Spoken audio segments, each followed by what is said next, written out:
के चरणों में कोटि कोटि प्रणाम। हमारा यह प्रश्न है कि जब हम सुबह सुबह ध्यान के लिए अगर अति करते हैं, मनन विचार करते हैं और हमारा मन इधर उधर भटकता है और इसको हम केंद्रित अपने ध्यान की ओर करें, ऐसी कोई विधि हमें बताइए। क्या आगे क्या कहा? ध्यान के समय मन को केंद्रित करने की विधि। आजा बैठ।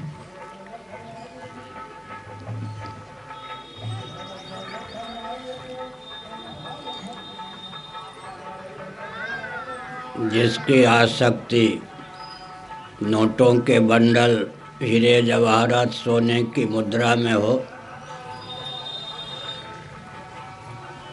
और नोटों के बंडल, हीरे जवाहरात, सोने की मुद्रा उसे मिल जाए तो उसको गिनने में कहीं भी मन में चंचलता आती है क्या? रबड़ी, कचौरी, मालपुआ का जो रसिक हो या उड़ीसा का है तो डालमा का रसिक हो, अभीष्ट भोजन मिल जाने पर मन चंचल होता है क्या? एकदम तन्मय हो जाता है। तो भगवान में महत्व बुद्धि सहसा नहीं उत्पन्न होती। भगवद गीता के 18वें अध्याय में कहा गया, अभ्यासाद् रमते यत्र दुःखांतं च निगच्छति। अभ्यास करते करते भगवत भजन में रति उत्पन्न होती है। रति और प्रीति उत्पन्न हो जाने पर मन में चंचलता नहीं रह जाती। उमा राम स्वभाव जय जाना, ताई भजन तज भावना आना। मन तनिक भी चंचलता का परिचय नहीं देता, बिल्कुल भगवत भजन में ही सराबोर हो जाता है। लेकिन महाभारत के शांति पर्व में यह भी बताया गया कि जब कोई व्यक्ति ध्यान करता है तो मन चंचल होता है। यह जो चंचलता है मन की, यह सफलता की कसौटी है या नहीं? एकाएक बात समझ में नहीं आएगी।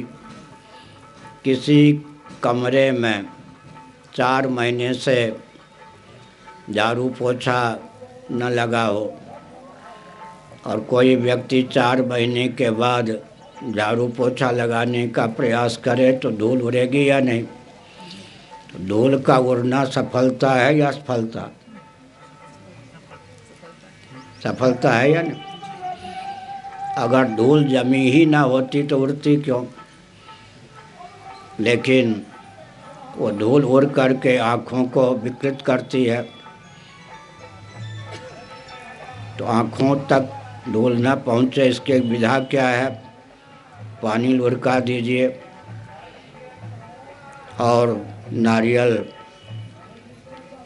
के अंश से बना हुआ झाड़ू से उसको अच्छी प्रकार रगड़ कर धूल को बहा दीजिए, तो धूल का जमना शांत भी होगा, आँख विकृत होने से बचेगी। फिर भी अगर सीमेंटेड भूमि है, पक्की भूमि है, तो उसमें दाग दिखाई पड़ेंगे। नारियल की रस्सी लेकर उसका अच्छी प्रकार रगड़ें, सर्फ इत्यादि का उपयोग करें, धीरे धीरे वो धब्बा या दाग भी छूटने लगेगा। अब जो 4 महीने बाद पोछा झाड़ू का काम चला, उसको यूँ रूप दें कि प्रतिदिन 5 बार झाड़ू पोछा कमरे में लगे, तब धूल उड़ना बंद होगा। ठीक इसी प्रकार से जन्म जन्मांतरों के संस्कार मन में सन्निहित हैं। जब व्यक्ति ध्यान करने लगता है तो वो संस्कार ऊपर उठते हैं, नष्ट होने के लिए उड़ते हैं। सामान्य साधक उसको विघ्न समझता है, लेकिन महाभारत में भीष्म जी ने बताया यह तो सफलता की कसौटी है। फिर कार से आप यात्रा कर रहे हों, कल्पना कीजिए आप ही कार भी चला रहे हों या कार में बैठे ही हों, मोड़ आने पर कुछ झटका का अनुभव होता है या नहीं? तो संसार की ओर से जब भगवान की ओर हम मोड़ते हैं चित्त को, तो एक झटका का अनुभव होता ही है। यह सब सफलता है। और धीरे धीरे अभ्यासाद् रमते यत्र दुखांतम च निगच्छति, हमने कहा अभ्यास करते करते मन को जब भजन का चस्का लग जाता है तो ताहि भजंतज आओ भावना आना, फिर मन में तनिक भी चंचलता नहीं रह जाती।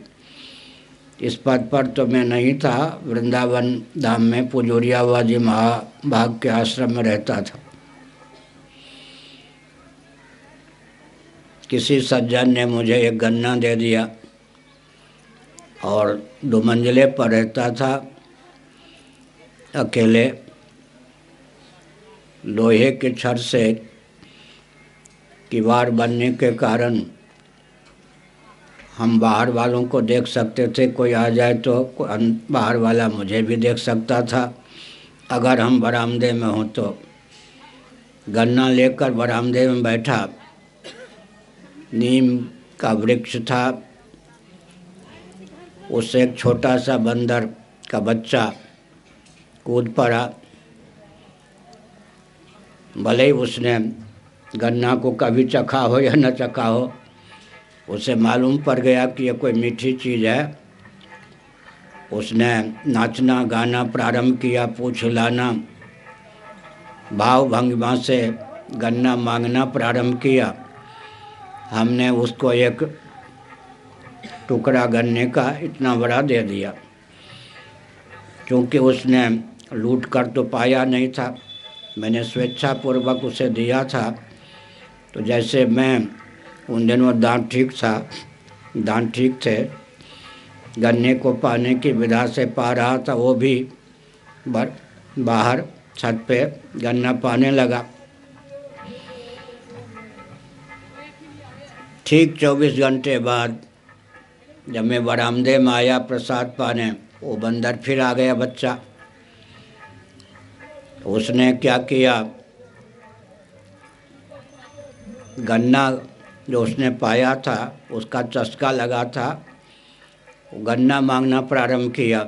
हमने कहा तो है नहीं, बाबा लोग हैं, साल में एक बार किसी ने दे दिया। उसने समझा कि मेरी भाषा नहीं समझ रहे हैं। नीम की डाल पर गया, जितना बड़ा गन्ने का टुकड़ा मैंने दिया था, नीम की सूखी लकड़ी उतनी बड़ी तोड़ ली, अभिनय करके उसके छिलका हटाने लगा। हमने कहा आज कुछ भी करो, जब गन्ना है ही नहीं तो दूंगा कैसे। तो एक बंदर जैसा चंचल, अभी बच्चा तो चंचल होता ही है, बंदर का बच्चा अत्यंत चंचल होता है, उसको भी चस्का लग गया ना गन्ने का। 24 घंटे बाद बिना घड़ी के ही ठीक समय पर आया और गन्ना पाने के लिए किलकारी मारने लगा, पूछ हिलाने लगा। तो इसका अर्थ क्या है, अभीष्ट वस्तु की प्राप्ति हो जाने पर मन में तनिक भी चंचलता का उदय नहीं होता, लेकिन भगवान तो अभीष्ट हैं ही। तथापि एक विचित्र उदाहरण दिया तुलसीदास जी ने। किसी को विष लग गया हो, विष का प्रकोप हो, तो नीम की पत्ती, कड़वे नीम की पत्ती कड़वी होने पर भी मीठी लगती है। इसी प्रकार से जो मई राम लागते मीठे, तुलसीदास जी ने कहा, तो नवरस सडरस रस अनरस हो ही जाते सब सीठे। भगवान मधुर हैं, मधुराधिपते अखिलम मधुरम रसो वैसा। लेकिन विषय रस का सेवन करते करते भगवान ही कड़वे लगने लगे, उल्टी बात हो गई। एक अच्छी घटना है, एक कोई गोरखपुर का व्यक्ति था, घर द्वार छोड़ के आचार्य शास्त्री भी पास था, BA भी पास था, आ गया। मुझे मालूम पड़ा कि ये तो घर द्वार छोड़ के भाग आया है, पत्नी आदि को छोड़ के युवक है। मैंने कहा ये सब नहीं, बवंडर मत पारो, घर जाओ। और मेरे पूज्य गुरुदेव के पास दीक्षा लेने की भावना से आया था। फिर उसको मैंने देखा कि वो तम्बाकू यूँ करके पा रहा था। मैंने डांट दिया, तम्बाकू भी पाओगे, बाबा भी बन के रहना चाहते हो। उसने सुन ली मेरी बात, लेकिन मुझे पित्त का प्रकोप था, पित्त उभर आया। मेरे साथ मेरे अत्यंत परिचित मित्रवत स्वामी चिन्मयानंद जी महाराज थे, उनको मैंने संकेत किया कि सौंफ जानते हैं ना, कि थोड़ा दीजिए ताकि उसको चबाऊं तो पित्त का प्रकोप शांत हो। उन्होंने क्या किया, सौंफ को यूँ किया, छोटे छोटे कोई डंठल हो तो हट जाए। दूर से वो बाबा जो नया बना था या बाबा बनने के लिए आया, वो देख रहा था, उसको हुआ कि मुझे तो डांट दिया, तम्बाकू खाने से स्वयं खाते हैं, और संकेत किया सामने वाले बाबा को कि दो, और यूँ कर रहे, वो लपका। हमने चिन्मयानंद जी महाराज को संकेत किया कि ये धोखे में आया है, सौंफ को तम्बाकू समझकर थोड़ा सा चुपके से चुटकी में लेकर इसकी हथेली पर डाल ली। उन्होंने डाल दिया, उसको यह नहीं पता कि सौंफ है, उसने मुंह में डाल दिया, अपने मुंह में। उसके बाद मैंने देखा कि ऊपर से थूकने लगा। मैंने कहा ये क्या बात है, सुनो क्या है ये? महाराज सौंफ। हमने कहा सौंफ कोई थूकने की चीज़ है, क्षमा कीजिए, मैंने सोचा कि आप तम्बाकू चुपके से पाते हैं, तम्बाकू समझ कर मुँह में डाल लिया। तो हमने कहा कोई विष है ये? सौंफ, आपको क्या पता, आप तम्बाकू नहीं खाते हैं ना। तम्बाकू खाने वालों को सौंफ अगर खाने को ले दिया जाए तो उल्टी का बेग होता मुझे क्या अनुभव समझ गए ना, उल्टी बात हो गई ना। नया व्यक्ति जिसने कभी तम्बाकू का सेवन न किया हो, उसे तम्बाकू दे दें तो उल्टी का बेग होगा, लेकिन तम्बाकू खाते खाते उसमें जो रस बुद्धि हो जाती है, उसका जो आदी हो जाता है, उसे सौंफ मुँह में डाल दें तो उल्टी का बेग होता है। इसी प्रकार भगवान तो रस रूप हैं, लेकिन विषय रस का सेवन करते करते विषय रस के हम इतने आदी हो गए हैं कि भगवान ही हमको फीके लगते हैं। धीरे धीरे अभ्यास करने पर मन रमता है, आरंभ में मन चंचलता का परिचय देता है। और कोई प्रश्न?